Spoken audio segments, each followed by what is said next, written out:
Welcome to episode 13 of the Fight Night Forecast, where we highlight, recap, and cover all things boxing. Man, let's get right into it, man. I know this episode's a little later than we normally do it, but I'm just trying to kind of adjust my schedule a little bit to this Inoue Fulton fight, which we'll get into later.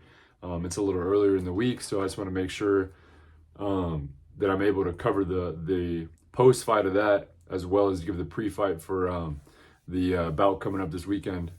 So yeah, let's get into last weekend though. I know it's been a little minute now. You guys might already forgot about it, but we had two pretty good fights, man. We had Frank Martin, and honestly, people are kind of dogging Frank Martin a little bit. They're saying, man, like man, I can't even pronounce it. Haratuyan or something like that.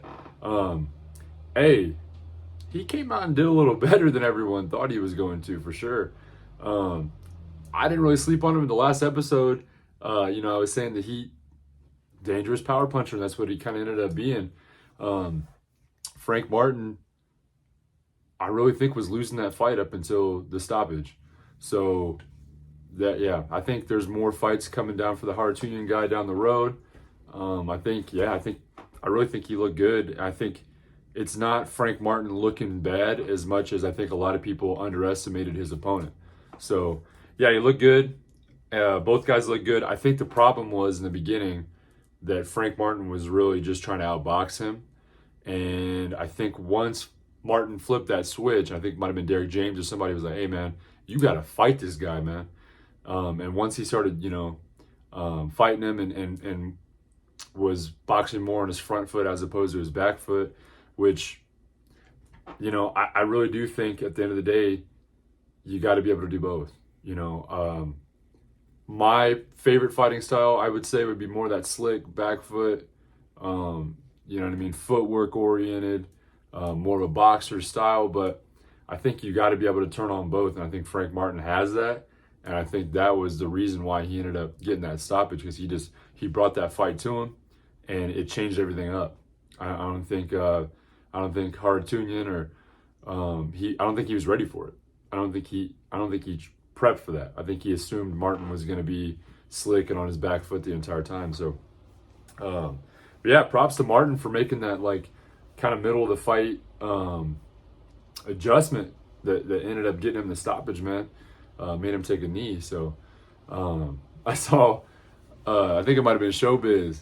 Shout out Showbiz if you're watching, man. He said, isn't it kind of odd that Haratunian kind of took that knee the same way Kell Brook took a knee in the Spence Crawford Crawford. I already got Spence Crawford on my mind, man. The Spence fight when he fought Kell Brook like 5 years ago, something like that, a little over that. But I don't think that Martin broke his orbital or anything. But it's still kind of funny to see that. So yeah, man, we had another great bout, undisputed, for Alicia Baumgartner in Detroit. I believe it was in Detroit, back home for her. So yeah, she looked good, man, and she's calling out all the big names. That girl there, I kind of messed up last week. I forgot to tell you guys that was a rematch, actually. It just slipped my mind. So yeah, this is actually the second fight they had. Second fight, more or less, went the same as the first. Ended up being a UD, and yeah. So I don't know. I'm trying to think of what's next, really, for Baumgartner. I'd personally like to see her fight Michaela Mayer again. I think her and Baumgartner and Mayer are like two of my favorite female fighters. So I'd really like to see that again. I'm not sure if it'll happen. I think down the road it'll have to happen at some point. I'm sure Mayer will come back and she'll end up being Baumgartner's mandatory again at some point. So I hope to see that rematch. But yeah, I think in her post-fight, she called out Serrano. She called out a few of those other bigger women in those smaller weight classes. So, and I think she'd be good to fight. I would say you could probably get Baumgartner up into the 140s probably. I think she could comfortably fight that. She's doesn't have a huge frame or anything, so I couldn't see her moving up to the 50s or 60s, but I don't know. You never know. So She's young still, man. She's got a lot to learn. And I love her attitude, man. You know, she, in the post-fight press conference, she was like, hey, you know, I'm one of the top dogs in my game right now, but she goes, I'm a student of the game. I'm always learning. I'm not perfect. There's things I need to go back and work on in camp. So you love to see that. You love to see somebody performing at a high level, but has the humility to be able to say, hey, I got things I got to learn in this game. This is my craft. I want to be the best I can be at it, but I know that I'm always going to be chasing that, you know, that perfection. So, and you know, the late great Kobe Bryant once said, you know, if you chase perfection, you might not ever get there, but you'll outwork all the people that aren't chasing perfection. So, yeah, that was obviously a paraphrase. So rest in peace, Kobe. But yeah, so yeah, we honestly I thought we had a couple good fights last week. I watched both of them, and yeah, I think, yeah, just boxing this year so far has just been great. Even these weekends where people, you know, aren't too excited or too high on the names, maybe they're turning into great bouts. I mean,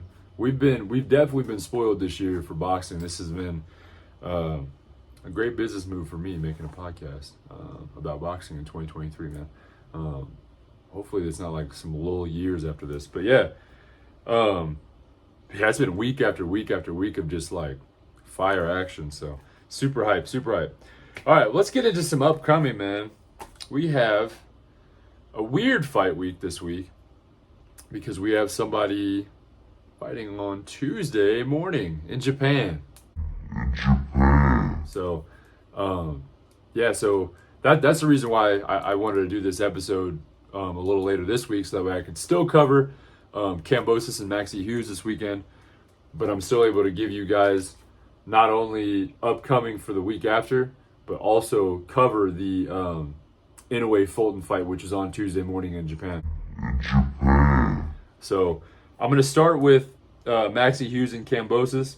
So this is this is an ESPN dominated weekend, man. Both, or I guess weekend and early week.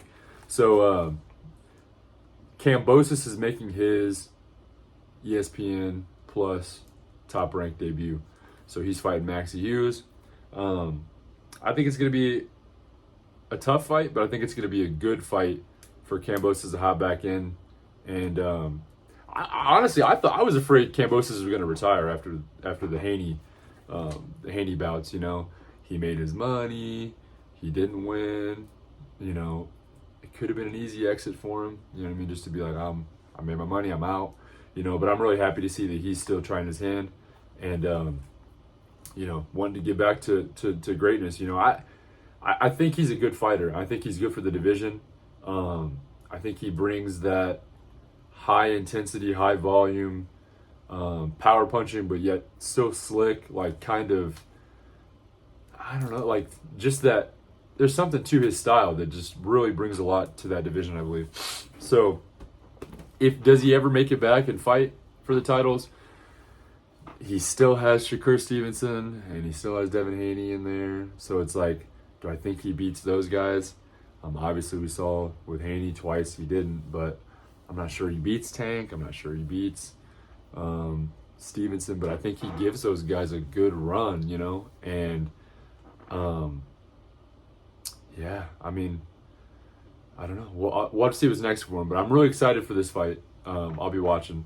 And I think that whoever wins out of this, it puts them closer, a few steps closer at least, to getting some of those bigger names, you know, because I think Kambosos, you know, gives the top guys trouble, but I just don't think he beats him. So I don't know. Kind of repeat myself there, but it is what it is. Also on that card, we had Keyshawn Davis coming back. He's one of the loved 2020 Olympians, and he's got a lot of smoke going on right now. He's getting people calling him out left and right. So I'm pretty sure he's got Floyd Schofield, who ended up filling in for the Ortiz-Stanionis fight last week. We got him calling him out. He's calling out Frank Martin because he thinks after last week Frank Martin is beatable, you know, which I don't know. I think personally, I go with Frank Martin on that. I think Martin takes it, but Keyshawn's tough, good top rank fighter.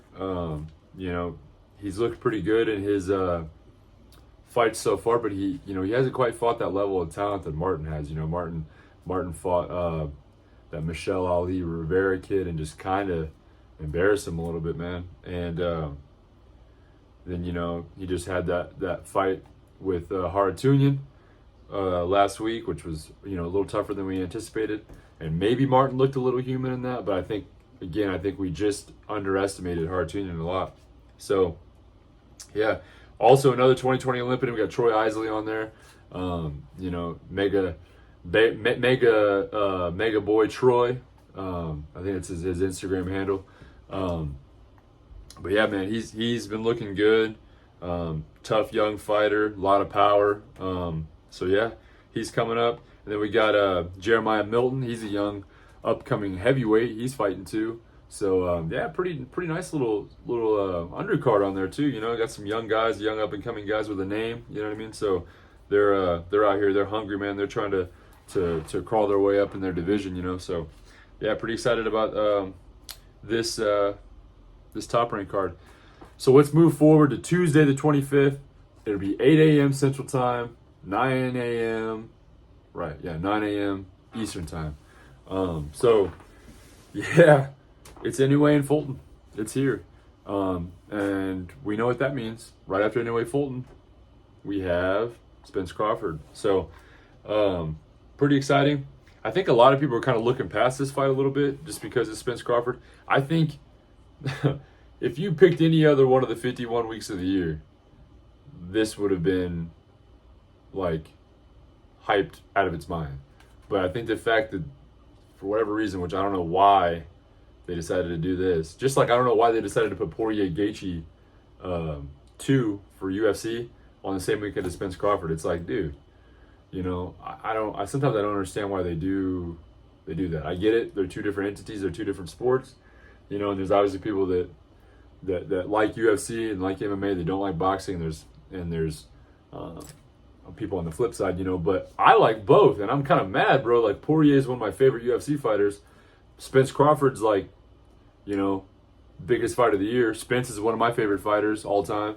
So it's tough, man. So I'm definitely gonna watch Spence Crawford. I'm gonna have to watch the highlights of Poirier Gaethje probably, but this sucks, man. I wish they'd just be a little, man. Promoters, be better, bro. Be better about this. Stop putting all these decent fights on the same weekend, but let alone the same night or same fight week. But no, honestly, I think that Inoue Fulton's gonna be it's gonna be good, and a lot of the people were trying to say that they think Inoue Fulton might actually be a better fight than Spence Crawford, but I don't agree with that. But that's the beauty of life. Beauty of life. You get to have your own opinion. So, you guys that think that Inoue Fulton is going to be better, more power to you. I hope you're still watching the podcast. So, I just kind of want to go into a little bit of analysis on that, on Inoue Fulton. So, Inoue is the current unified bantamweight champion, and Fulton is a unified super bantamweight champion. So, Inoue is moving up to fight Fulton. So this would be if Inoue wins, this would be the 4th division that he's held titles in. So he's kind of on his Canelo arc right now. He is trying to collect these belts in all these different divisions. I mean, he's really just kind of sprinting his way into a Hall of Fame induction. So if he does win, I would say, yeah, that pretty well solidifies him. He's coming off a hand injury. Now there's been allegations now at the press conference, this last press conference they had, that they think Inoue's been wrapping his hands weird. I don't think Stephen Fulton really had a lot to do with that. It seemed like it was his camp that said something. There's a video, I'll see if I can try to link it on here. Where his camp's like, I'm not putting my fighter out in the ring. If Inoue's gonna wrap his hands the way he's been wrapping his hands the past few fights, because they're talking about something about the they're putting an excessive tape on his skin, which is hardening the wrap to make it seem like a more of a club, inside the glove, obviously, but it's like kind of casting or clubbing the wrap, so it makes it a little harder in there. So obviously, make your hands feel a little harder. So, but yeah, so Steph isn't with it though. You can see the whole time he's like kind of laughing and being like, "Bro, like I'm about to go out there one way or another. You ain't about to stop me from going out there. I'm chasing greatness." So yeah. So prediction. I want to go with Fulton because he's an American, and I like Stephen Fulton. He's slick. He's got that style that I like. You know what I mean? Unfortunately, though, Fulton and in his like 21 fights that he has or whatever only has like 8 knockouts. So his knockout percentage is low. He's had a lot of fights where, opponents come out relatively undamaged, and I'm afraid that it's going to end up being a technical fighter in Fulton versus a technical fighter with power in Inoue. So, I think I have to go with Inoue on this. As much as I hate to say it, because I like Fulton a lot. He's a good fighter, man. But I have to go with Inoue on this one. And man, I think if he knocks out his, like I said, let's just say he knocks out Fulton for whatever reason, that'd be his 4th division that he's knocked a champion out of. That is insane. I mean, absolutely insane. So it's going to be a good bout.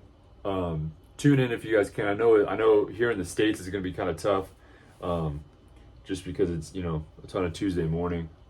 I'm gonna try to find a way to watch it, bro. I'll be at work, but yeah, I'll try to find a way to just kind of sneak and watch as much of it I can, so I can bring you guys some good word on it.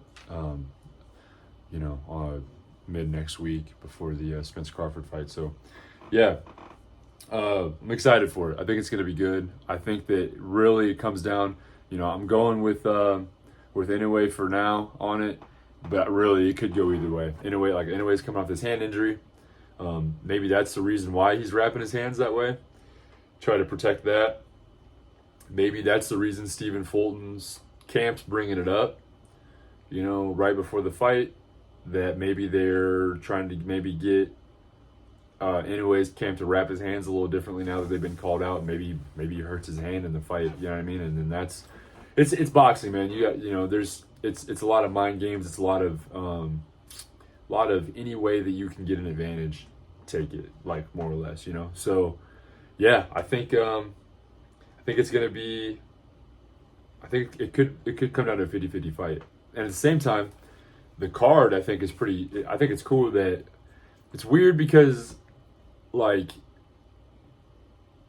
when you're like he's moving up the division to fight the unified champ in that division. You think they would have done in the United States, but I guess Inoue, just being as big of a name as he is, like, they were able to pull that hometown advantage, or home country advantage rather, in Japan. So, but I think it's cool on the card that they're highlighting a ton of young Japanese boxers. Like, the whole undercard is like pretty much all like these young up and coming Japanese boxers, and I think that's cool because Inoue obviously is a big name, and Canelo's done the same thing. He's put a lot of young Mexican fighters on, like when he fights, and a lot of those guys that are from these countries where they're kind of like the big name there. They try to put on as many fighters that they have in their hometown or home city or home country or whatever. So if you look at the card, a lot of those guys I've never really heard of before, but I'm excited to watch them.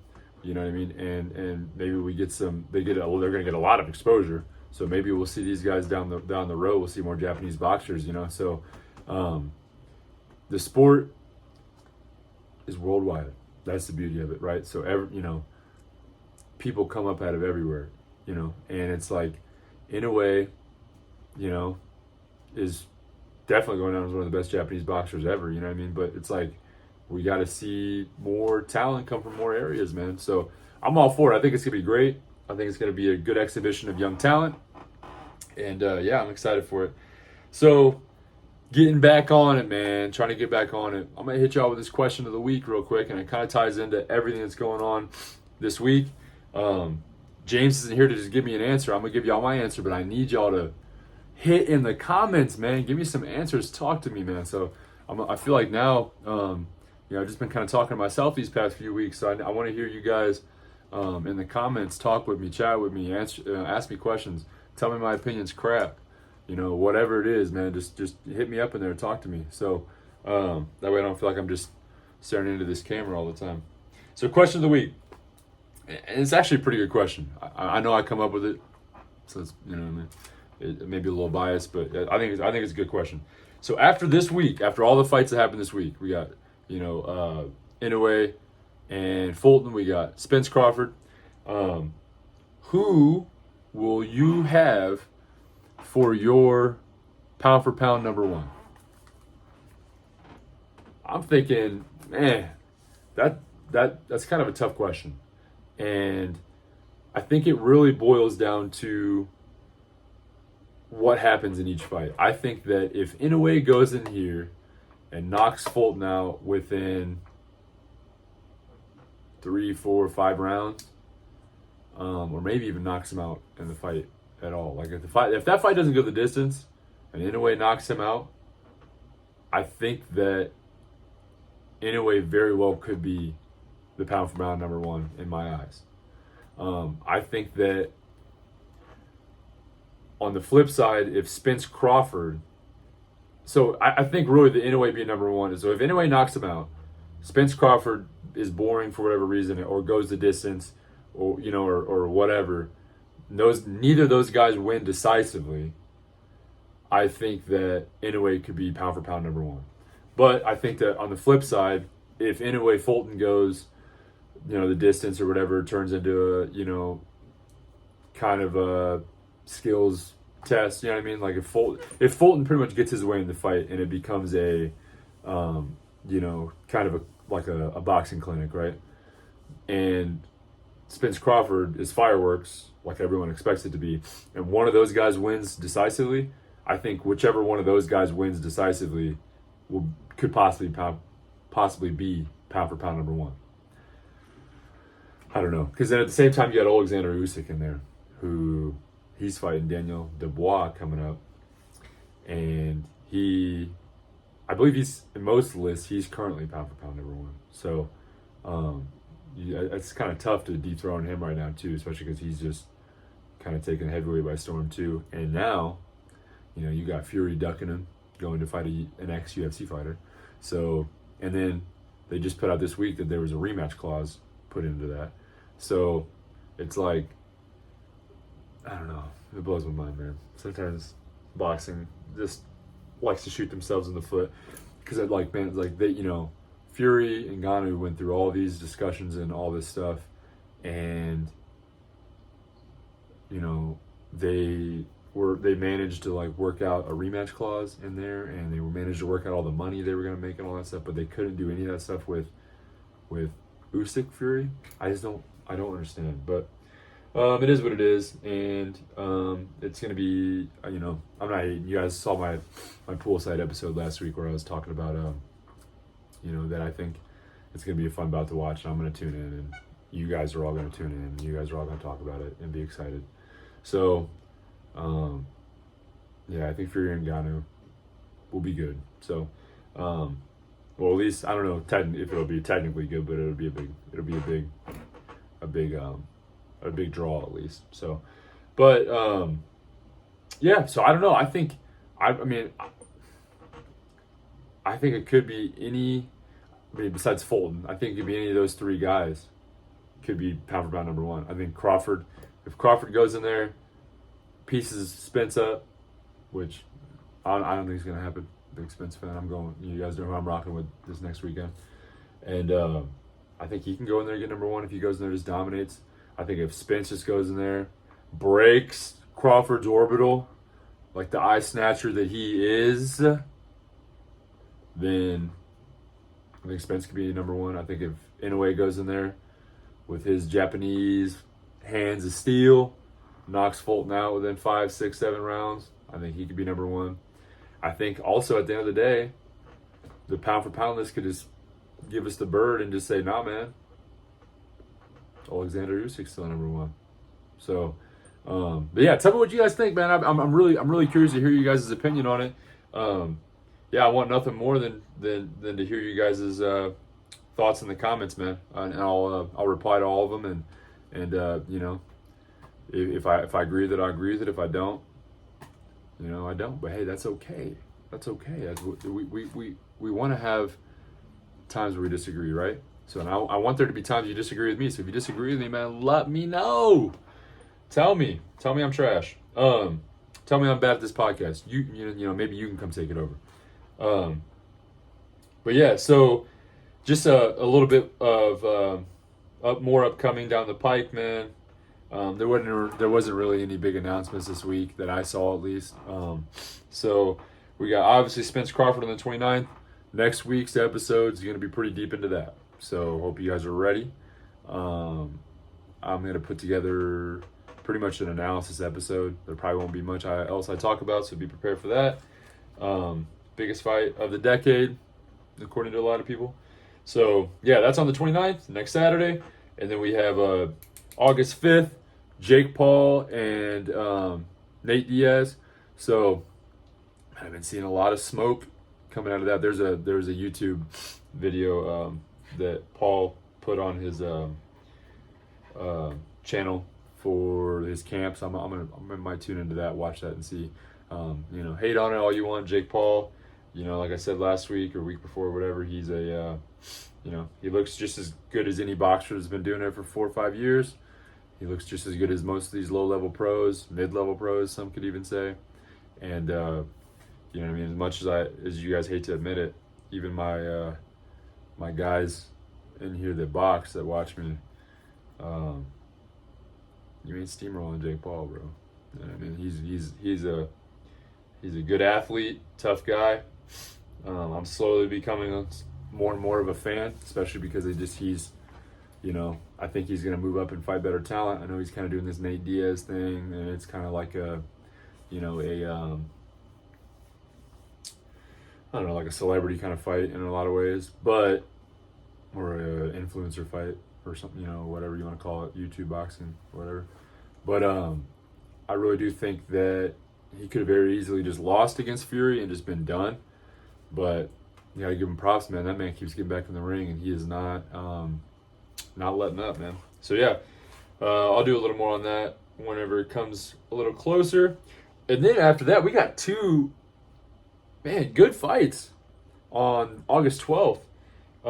Navarrete and Valdez are fighting, and I don't know why this hasn't been hyped up as much. I think it's just kind of got caught in that shadow of Crawford Spence because it's so close to it. But that's going to be a good bout, man. Emmanuel Navarrete and Valdez. I believe I want to say it's in Glendale, Arizona. So yeah, that'll be good. And then also on the 12th we have Joshua White, the rematch. I don't know, it could go either way, but White's looking good. Looks like he shaved a little weight off, and you know, I think that Joshua looks good. He's now with Derek James. I watched. There was a video he posted in his training camp with Derek James, and he's out here putting them deposits in down in Dallas, man. So in that sweltering heat. So yeah, I think he's gonna come back looking good, man. I think we'll see that dominant Joshua that we saw pre-pandemic. You know what I mean? I think he'll get back to, especially if you know, working with Derek James, getting back to them basics. Also with Derek James too, what's his name looks good. Ryan Garcia, saw some videos of him, man, where he's out here, you know, working these fundamentals, getting right, man. So I think he's gonna come back looking good too. And then we'll end it here with this one, August 19th, puts us into the middle of next month, more or less, about a month out. In Canada, we have Archer Beterbiev and Callum Smith.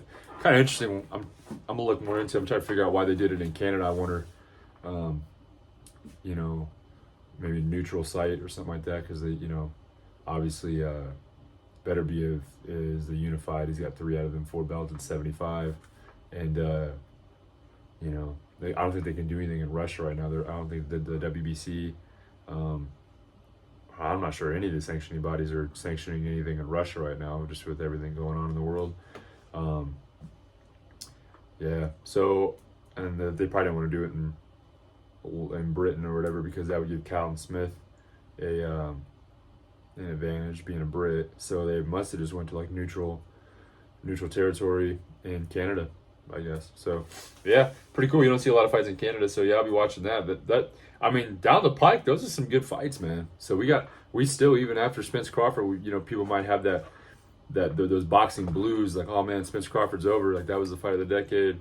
Like there's not gonna be any good boxing after that. But yeah, I mean, they're just lining them up, man. So yeah, I'm with it, man. This has been a good year so far. So, but yeah, that's all I got for y'all today, man. Yeah, tune in. Go back and watch a few of my last episodes if you're new to the channel, man. Just trying to put out boxing news, just trying to put out some love, man. And just a guy talking about boxing. So I'm still kind of new to this. I'm about to figure out how to get the videos wherever up here, like the last couple videos, and we'll get this going, man. We'll get it right. We're only gonna get better and better every week. Please like, comment, subscribe, tell a friend, man. I'm appreciating all the love, man. Every week I feel like I get a few new people watching and people telling me that they like what they see. So yeah, thank you guys so much for tuning in. Shout out Young Winston and Regain Sports Drink still.